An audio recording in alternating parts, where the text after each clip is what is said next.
tatakbo po siya dito. Tatakbo dito? Trillanes? Bobo ba yun? Pero si Trillanes? Bobo ba yun? para sa 2025. Sino ba tatakbo ng mayor? Trillanes at Malapitan. Trillanes? Opo. Hindi naman taga rito yun ah. Yun nga po. Pero tatakbo po siya dito. Tatakbo dito? Trillanes? Bobo ba yun? Pero sino lang po yung sa inyo? Malapitan, siyempre. Yun na po. Kabobo naman ng Trillanes, hindi naman taga rito yun eh. Oo. Tanga ba yun? Tayo po kung sino. Yun nga, malapitan. Oo. Malapitan po kayo. Yun lang po. Thank you. Trillanes, pinagtawanan at binanata ng mga taga-Caloocan. Kawawa ka naman, Trillanes. Mismong mga taga-Caloocan ay ikaw ay pinagtatawanan. Sabi ko sa'yo eh. Hindi ako talaga ha. Sana ang ginawa mo, tumakbo ka na lang barangay captain diyan sa yung island na nawala sa atin. Sana doon ka na lang. Di ba? Sana doon ka na lang nagbarangay captain. Baka sakali may pag-asa ka doon ha. Pero sa Caloocan ka pa talaga tatakbo ha. Nako. Ito yung balita na pag-usapan natin. Malupit na malupit po itong balita na ito. At dahil sa sobrang lupit, abay yung mga taga-Caloocan, abay nagulat. Nagulat, nagtaka at higit sa lahat, nagtawanan. Bakit kanyo? Mamaya, papakita natin yan. Kasi para naman baka sabihin nyo, galing sa akin eh. Hindi galing sa akin yan. Galing po yan sa mga taga-Caloocan. Pero panoorin po muna natin tong balita na ito na yumanig sa buong mundo dahil na may isa na namang dapat gawin ng nuisance candidate ito eh, yung mga ganitong klaseng tao, di ba? Samantala, tinuldukan na po ni dating Senador Antonio Trillanes ang usap-usapan kung tatakbo siya bilang mayor ng Caloocan. Tinuldukan na daw ba? Ito naman si Julius Babaw. Oh. Ba't naman tinuldukan? Para mo naman sinabing tinapos na eh. Tinapos na yung pangarap ni Trillanes eh. Yung pala, tinuldukan na yung katanungan. Yun, kung tatakbo, hindi kasi yung una, nag-iinarte pa eh. Tatakbo o hindi pero pakialamero sa national issues, di ba? Pakialamero sa national issue yan eh. Bida-bida yan eh. Di ba? Tapos ngayon, yung pala, Caloocan ng tatakbo eh. Nang gulo-gulo mo? Trillanes, ang gulo-gulo mo talaga. Ha? Para naman sa update, makakausap po natin si Mobile Journal Francis Orcio. Francis, ano ba? Tatakbo nga ba? Ano ba talaga? Ang gulo-gulo mo? Opisyal nang nag-file ng kanyang certificate of candidacy itong si dating Senador Antonio Trillanes IV para nga sa pagka-alkalde dito sa lungsod ng Caloocan. Actually, kasama niya kanina yung kanyang katandem din sa pagtakbo para naman sa vice mayor na si PJ Malonzo mula nga doon sa ko kung malaking kasama niya family din dito sa Caloocan City na Malonzo. So, yan yung Malonzo, yan yung nabulok na rin. Maagang nabulok yan eh. Sa Caloocan eh.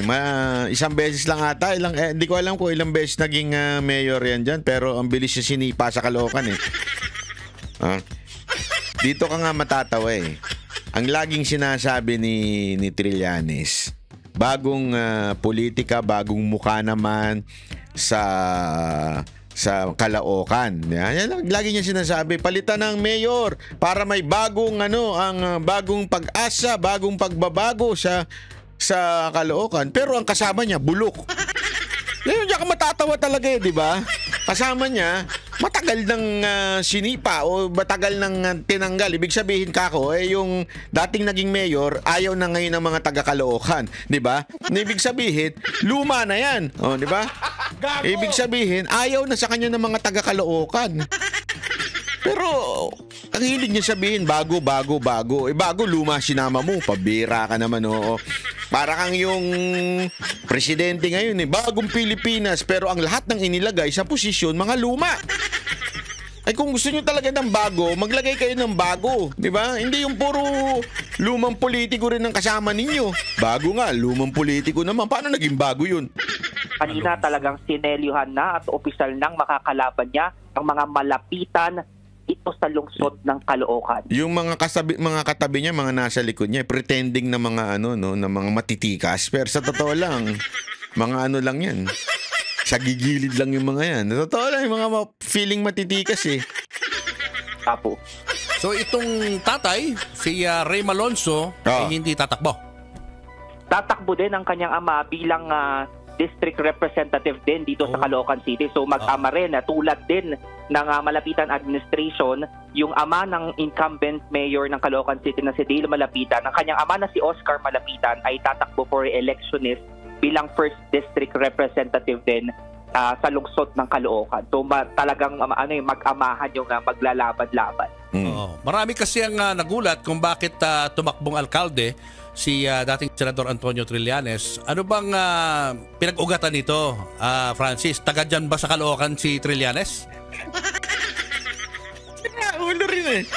Siraulo rin ito si Julius Babaw eh. Talagang madami kasi talagang nagulat kung bakit tatakbong mayor. Taga dyan ba yan?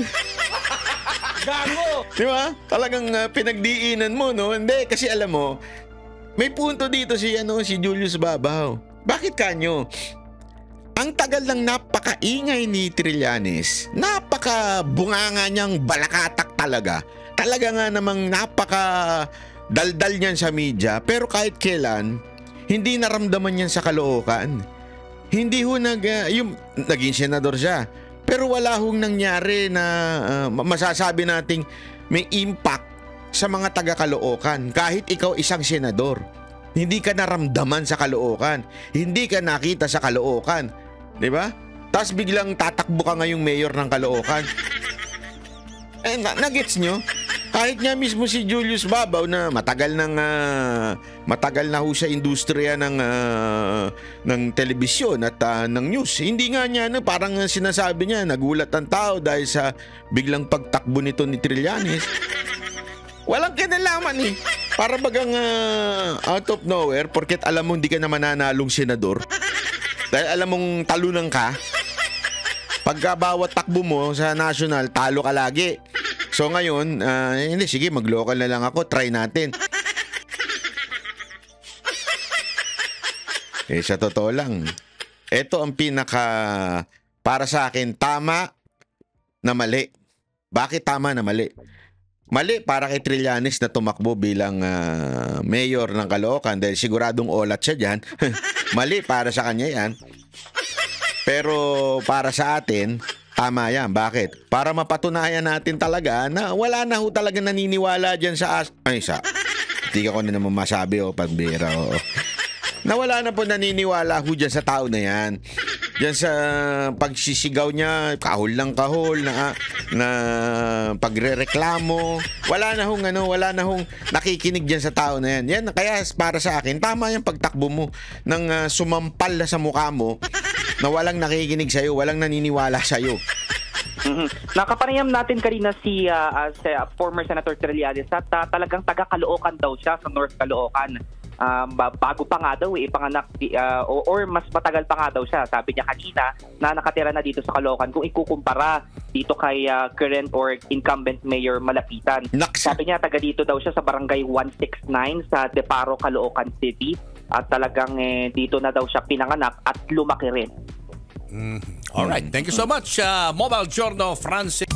Ayun So, ayan talagang pinagmamalaki niya na taga-Caloocan daw ho siya, di ba? Yan po ang kanya. Ito, pakinggan lang natin yung interview niya. Sandali, hindi ko kasi nailagay ito. Lagay lang natin Ito, maganda kasi ang interview niyang yan para manggaling na sa kanyang bibig kung ano ba talaga ang dahilan kung bakit siya tumakbo. Pakinggan na ho natin. Alam ko medyo nakakairita ho mukha nito pero tiisin na lang ho natin mga kababayan.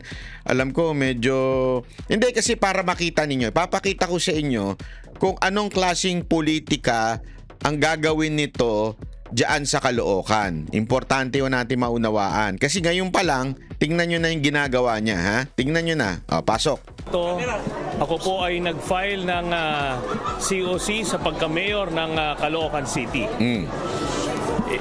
Bilang tubong barangay 169 ng Caloocan, ang layunin po natin ay maiahon ang ating mga kababayan dito at mula sa kahirapan at ayusin ang samot-saring problema ng aming lungsod.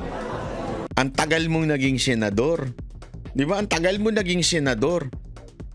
Para pwede mong tulungan yung lunsod ninyo. Kung talagang taga-diyan ka sa Caloocan at ang puso mo ay para sa mga taga-Caloocan, ang tandaan natin na matindi ho ang masasabi nating mga allotment diyan sa pagiging senador. So pwede kang magpagawa ng kung ano-ano diyan sa Caloocan. Hindi ka nga naramdaman ng mga taga-Caloocan, 'di ba? Tapos eto ka na naman.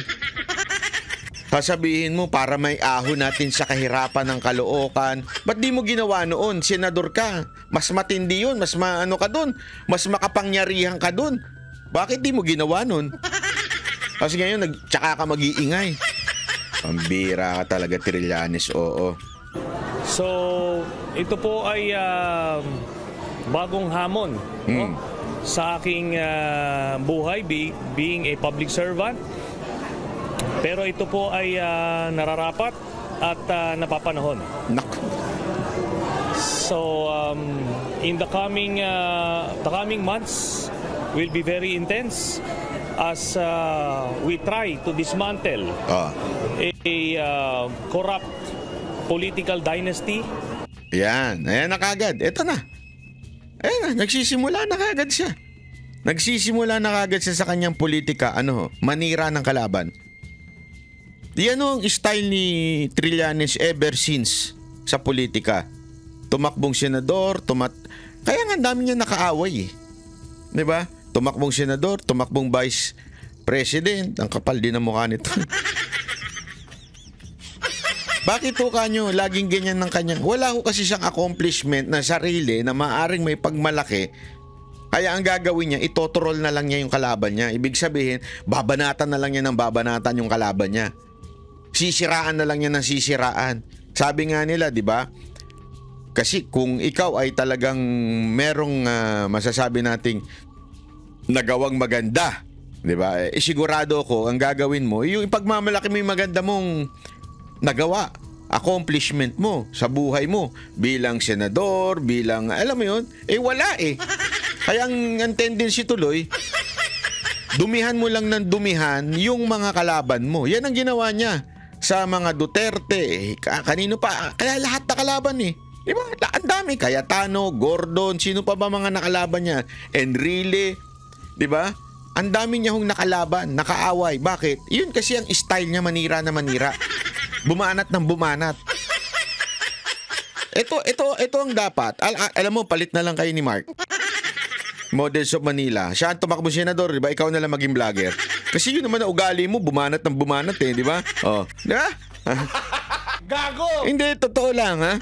Dapat yun na lang ang gawin mo kasi yan naman na ugali mo, manira ng kapwa eh. Oh. Ikaw talaga. Who is determined to hold on to Caloocan.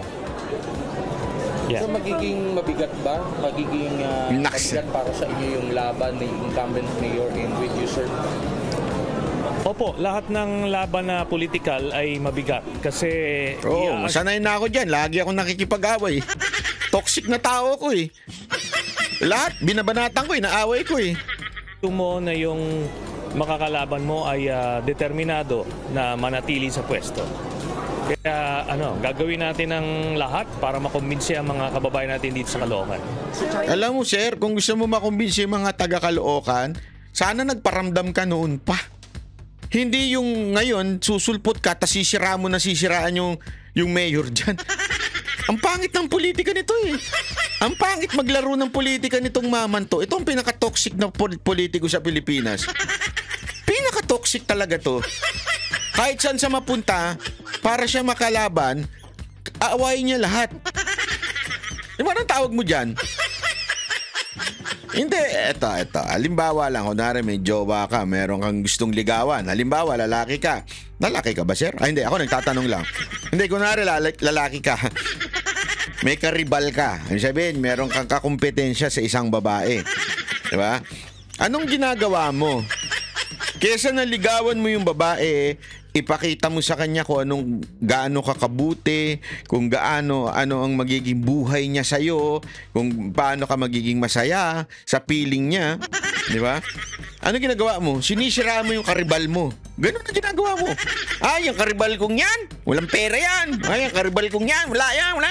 Oh. Ganun ang style mo, Trillanes. Style mo, bumanat ng bumanat. At dapat ko nga sa'yo, dapat mag-vlogger ka na lang. Sa bagay, nung gumawa ka ng channel mo, walang nanood, di ba?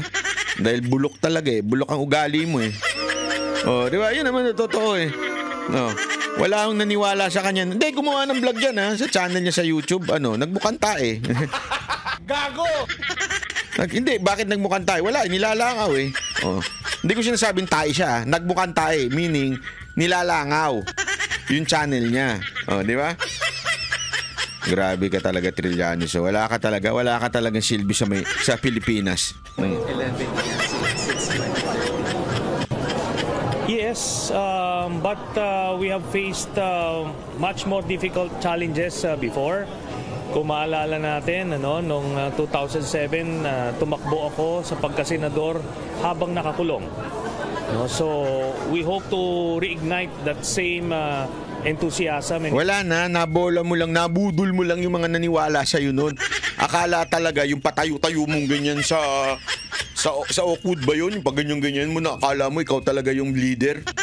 Nabudol mo lang yung mga tao noon.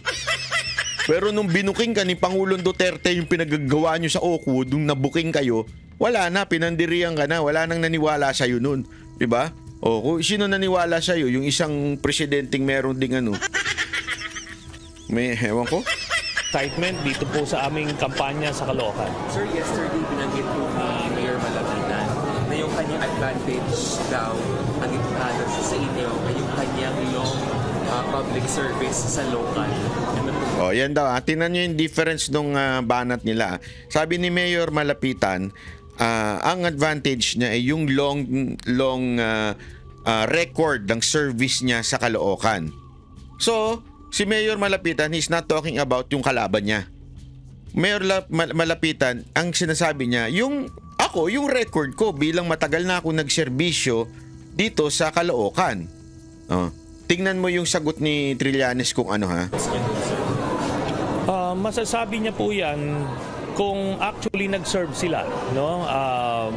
Base sa aming pag-iikot at pagkukonsulta sa iba't ibang lugar sa Caloocan, hindi naman naramdaman yung kanilang pamamahala. O yan ang sagot ni ang layo di ba? Ang layo ng sagot ng isang matinong politiko. Hindi ko kinakampihan si Malapitan dito. Pero makikita mo kasi si Malapitan, kayo daw ang bahalang humusga. Hindi po ako kasi di po ako taga Caloocan Kayo pong bahalang humusga kung totoo yung sinasabi ni Mayor Malapitan. Basta ako, may track record ako. Yun ang sinasabi ni Mayor Malapitan. Matagal na ako dito, may track record ako. Anong sagot ni Trillanes? Walang ano yan. Walang kwenta yung kalaban na yan. Oh. Instead of talking about ano bang nagawa ko sa bayan, ano bang nagawa ko nung dating senador ako, anong nagawa ko? Kasi nga, wala. Ang ginawa lang niya, bumanat at bumanat, manira ng kapwa senador, manira ng presidente, manira ng vice president, yun lang ang ginawa niya sa buhay niya. Kaya ngayon, hindi niya may pagbalaki sa Caloocan, di ba? Ganun lang ho kasimple ho yun. So, maaring technically, their family has been there for so long, pero nakapwesto lang sila, ginamit lang nila yung poder para sa kanilang benepisyo. Ang ma-offer po natin yung ating proven track record sa Oakwood honesty at honest? Ikaw honest? Yung mga witness mo honest? Si Bicoy honest? Honest yun? Sir, wag naman tayo maglukuhan, tayo na lang pagiging staunch anti-corruption crusader. Hirap na hirap ka na, no? So dyan po magsisimula ang laban natin kasi maraming pondo. Anti-corruption. Sinasabi mo anti-corruption. Meron ka bang sinabi doon sa PhilHealth yung hindi ginamit at nilipat lang kung saan-saan. Meron ka bang sinabi sa mga congressman na ang laki-laki ng kanilang mga pondo? Meron ka bang sinabi patungkol po dito sa flood control project na ang laki? 'Di ba? Ilang bilyon kada araw ang ginagastos ng gobyerno? Wala. Sa mga kalaban mo, marami kang pinupuna. Basta kalaban mo sa politika. Pero yung totoo talagang masasabi mong issue-based ka, wala ka dun. Ng kalookan ng nawawala, bunga ng korupsyon, at yun ang gagamitin natin sa pagbigay ng serbisyo sa mga taga-Caloocan. Nawawala daw ang mga kung sa Caloocan. Asan ang ebidensya mo na naman? Baka another Bikoy na naman yan. Programs implemented. Okay. First, we will clean Tinatanong ko ano program na niya. up the City Hall from corruption. No? Tatanggalin natin yung corruption kasi yun yung magbibigay ng extra. Yung mga media kasi hindi tanong. Ano ba yung corruption na yun? Anong ebidensya niyo sa corruption na yun? Na pondo na ito ang gagamitin natin sa pagpopondo ng iba't ibang programa. Wala. Meron kaming programa para sa mga Nauutal ka na. kabataan, sa estudyante, Wala. sa mga magulang, manggagawa, Wala. at sa mga senior citizen. Wala na sa talaga. PWD, no? Tapos, ito po, ang gagawin natin na most business-friendly city. Wala ka na masagot. Nagigets niyo? Ang bagal na ng takbo ng kanyang pagsagot. Alam niyo kung bakit? Kasi hindi naman siya prepared sa tanong na ano ba ang gagawin niya bilang mayor. Basta ang gagawin lang niya, manira na manira dun sa kalaban. Yun ang yan ang karakter ni Trillanes, character assassination. Diyan siya magaling.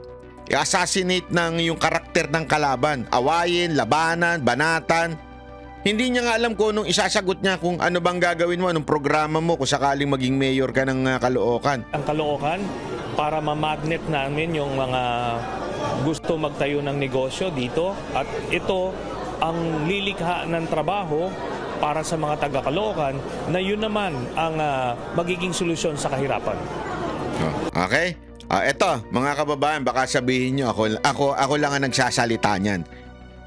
Baka sabihin ninyo, bias ka lang kasi galit ka kay Tirilla. Hindi ako. Eto, tanungin natin mismo yung mga taga-Caloocan.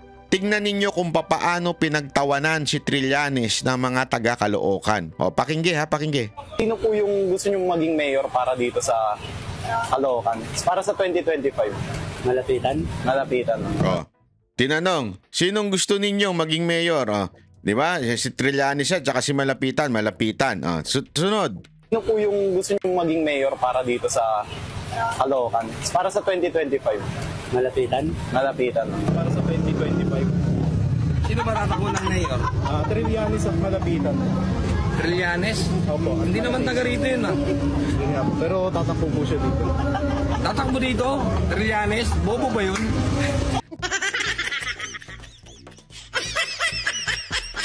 Grabe naman to si Sir.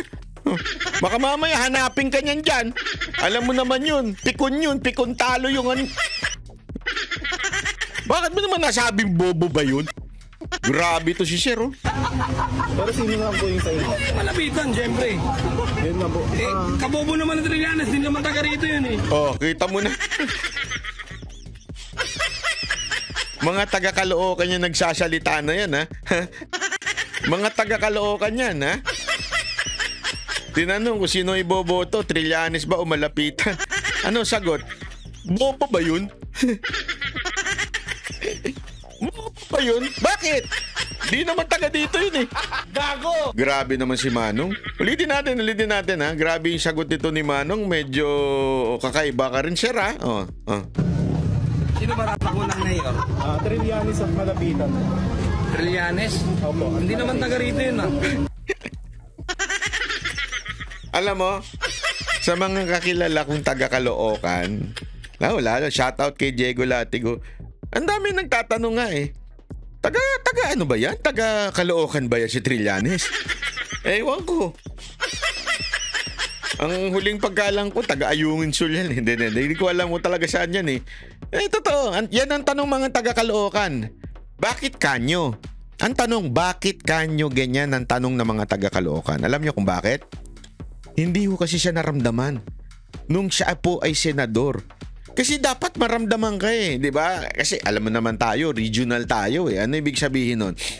Tayo yung tipong, taga sa amin yan. O, senador namin yan. O, taga dito yan. O, kaya lagi kang nagdumadalaw doon. Tumutulong doon, 'di ba? Lalo na nung pandemya. Sabihin na natin hindi na siya senador nung pandemya. But still, since you are from there, matik na sa iyo kung ikaw ay public servant, tutulong at tutulong ka kasi taga doon ka. Itong mga mismong taga Caloocan, anong sinasabi? Taga dito ba yan? Ano sabi nila? Sino ba tatakbo ng mayor? Trillanes at Malapitan. Trillanes? Opo. Hindi naman taga rito yun Yun nga po. Pero tatakbo po siya dito. Hindi daw taga doon. Tatakbo dito? Trillanes? Bobo ba yun? Bobo ba yun? Bakit naman bobo? Grabe naman si kuya Grabe ba si kuya Pero sino lang po yung sa inyo? Malapitan, syempre. Yun na po. Kabobo naman ng Trillanes, hindi naman taga rito yun Tanga ba yun? Tara po kung sino. Hindi nga, Malapitan. Malapitan po kayo. Yun na po. Thank you. Kita niyo yan Puro lagi nilang sinasabi kasi hindi naman nila kilala yun si Trillanes Hindi taga doon. Yan ang sagot ng mga taga Caloocan Again, ulitin ko, hindi po ako. Tayo po ay mismong humingi ng opinion, galing yan, yung kung sino man yung nag-interview niyan. Humingi tayo ng opinion diyan sa mga taga Caloocan. Sino ba ang iboboto ninyo? Iboboto nyo ba ito si Trillanes? Isa lang ang sagot nila lahat Malapitan. Although ang pinakatanong diyan, taga dito ba si Trillanes? Bobo ba yun? Yan ang sinabi nila bobo ba yun? Ayan, tuloy ulitin natin yung part na yun. Yung maging mayor para dito sa Caloocan. Para sa 2025. Malapitan? Malapitan. Para sa 2025. Sino ba tatakbo ng mayor? Trillanes at Malapitan. Trillanes? Opo. Hindi naman taga rito yun Yun nga po. Pero tatakbo po siya dito. Tatakbo dito? Trillanes? Bobo ba yun? Pero sino lang po yung sa inyo? Malapitan, syempre. Yun na po. Kabobo naman ng Trillanes, hindi naman taga rito yun Kabobo naman ni Trillanes, hindi naman taga rito yun Siya na mismo, mga taga Caloocan na yan. Tanga ba yun? Tara po kung sino. Hindi nga, Malapitan. Malapitan po kayo. Yun na po. Thank you. Yan po yung malinaw na malinaw. Tanong ng mga taga Caloocan. Taga Caloocan ka ba? Trillanes, taga Caloocan ka ba? Bobo ka ba? Yun ang tanong nila. Bobo ka ba? Taga Caloocan ka ba? Mga taga Caloocan nagsabi niyan Again, hindi po ako. Mga taga Caloocan po nagsabi niyan. Pakisagot nga, Trillanes. Bobo ka ba? Taga Caloocan ka ba? Grabe, kawawa naman to si Trillanes. Pambihira naman kayo.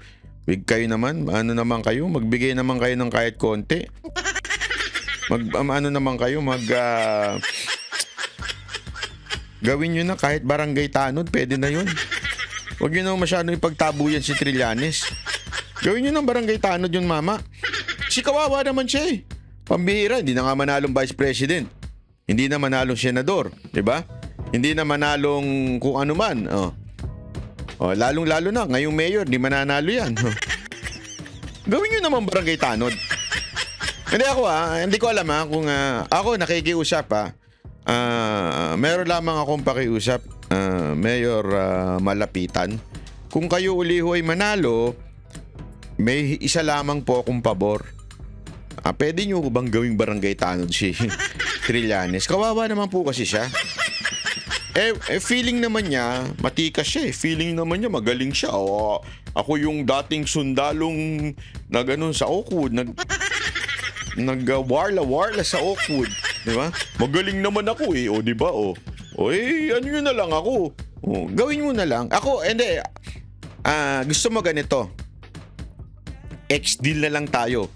Mayor Malapitan. Ikakampanya kita. ikakampanya kita isang kondisyon. Pwede mo bang pag natalo mo which is yun naman ang sigurado, pag natalo si Trillanes, pwede bang gawin mo na lang siyang barangay tanod? Kawawa naman, naaawa ako eh. Napapaya ko eh, mama. Masyadong masakit sa pakiramdam mo yun. Mantaki mo senador ka, hindi ka pa nanalong mayor, no? Gawin mo na lang barangay tanod, pakiusap. May pakiusap ako sa'yo, Mayor Malapitan. Pwede ko kaya ma-interview ito si Mayor Malapitan? Mayor Malapitan, baka naman pwede kitang ma-interview in the future. Pwede ho bang gawin nyo na lang? O kaya, kung talagang baka pwedeng endorso mo na lang siyang Homeowners Association President. Ganun. Diba? Baka pwede. Homeowners Association President na lang. Kawawa naman yung mama. Mapapagod yung laway niya kasi sira sa inyo. Wala man lang siyang pakinabang. Kawawa naman si Trillanes. Sir ha, Mayor Malapitan ha. O, kakampanya ko po kayo. Basta ipangako nyo lang sa akin. Nagagawin yung barangay tanod, di kaya tutulungan nyo siyang maging presidente ng barangay, ng kanilang asosasyon. Asosasyon ng mga